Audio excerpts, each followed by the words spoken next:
সরকারের ১০০ দিনের কর্মপরিকল্পনায় আর্থিক খাত সংস্কার এবং পুনর্গঠনকেই সর্বোচ্চ গুরুত্ব দেওয়া উচিত বলে মনে করেন বিশেষজ্ঞরা। তারা বলেন, অনেক চ্যালেঞ্জ আছে, কিন্তু সুশাসন নিশ্চিত করা নতুন সরকারকে সুযোগগুলো কাজে লাগাতে হবে।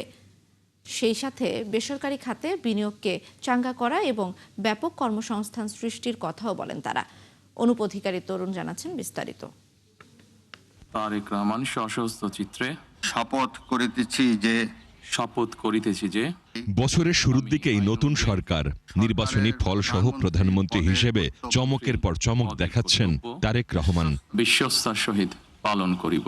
কিন্তু মাথার উপর তার ঝুলছে ২৩ লাখ কোটি টাকা ঋণের বোঝা। খেলাপি ঋণের স্থিতিও প্রায় হোয়াইট প্লাস প্রো সেনসিটিভ স্কয়ারে। মাঠের বাইরেও তো আমরা এভাবে দেশপ্রেম দেখাতে পারি।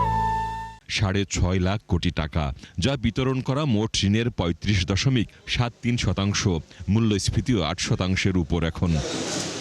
এম আকাশ বললেন, বিএনপি ইচ্ছেমতো সংবিধান সংশোধন করতে পারবে, কারণ নিরঙ্কুশ সংখ্যাগরিষ্ঠতা অর্জন করেছে তারা।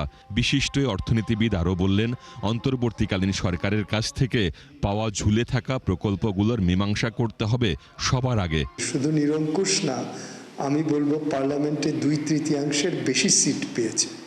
সুতরাং বিএনপির ইচ্ছামতো সংবিধান সংশোধন, অর্ডিন্যান্স অনুমোদন, সনদ অনুমোদন বা অনুমোদন, সব রকম সুযোগ বিএনপির আছে। অনেকগুলো মেগা প্রজেক্ট এবং অনেকগুলো চুক্তি অন্তর্বর্তীকালীন সরকার করেছিল এবং সমালোচনার মুখোমুখি হয়েছিল। পার্লামেন্টে যখন আলোচনা হবে তখন ওই বন্দর চুক্তি সহ সব রকম বিদেশি চুক্তি যদি পুনরায় বিএনপি খুলে একটা ট্রান্সপারেন্ট ওয়েতে সিদ্ধান্ত নেয়, তাহলে এটা বিএনপির জন্য মঙ্গলকর হবে। সিপিডি সম্মাননীয় ফেলো মোস্তাফিজুর রহমান বলেন, আগের সরকার যেসব ইতিবাচক সংস্কার হাতে নিয়েছিল সেগুলোকে সামনের দিকে এগিয়ে নিতে নতুন সরকারকে রাজনৈতিক সিদ্ধান্ত নিতে হবে। অনেক ইতিবাচক অর্থনৈতিক সংস্কার হাতে নেওয়া হয়েছে, সেটা ব্যাংকিং সেক্টর থেকে শুরু করে আমাদের রাজস্ব ব্যবস্থাপনা থেকে শুরু করে শেয়ার মার্কেট থেকে শুরু করে বাজার ব্যবস্থাপনা থেকে শুরু করে সব ক্ষেত্রে এগুলোকে তাদের ওন করে সামনের দিকে নিয়ে যাওয়া, এটা আমার মনে হয় যে এটা একটা বড় ধরনের তাদের রাজনৈতিক সিদ্ধান্ত নিতে হবে। এই বিশেষজ্ঞ বললেন, ব্যাংক খাতে গ্রাহকের আস্থা ফেরাতে সর্বোচ্চ গুরুত্ব দিতে হবে বিএনপি সরকারকে। সেই সাথে সুশাসনও নিশ্চিত করা জরুরি। সুশাসন সকল ক্ষেত্রে রেস্টোর করতে হবে, কিন্তু খালি টপ লেভেলে করলাম তাহলে হবে না।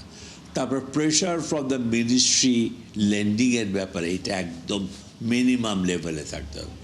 তারা বলে দেবে কোন সেক্টরে কী ধরনের লেন্ডিং করা হবে সেটা বলতে পারে তারা, কিন্তু কাকে দিবে না দিবে এটা কিন্তু ব্যাংকের উপরে ন্যস্ত করতে হবে। এগুলি হলো মেইন টার্গেট আমি বলবো প্রথমের দিকে আসতে গেলে।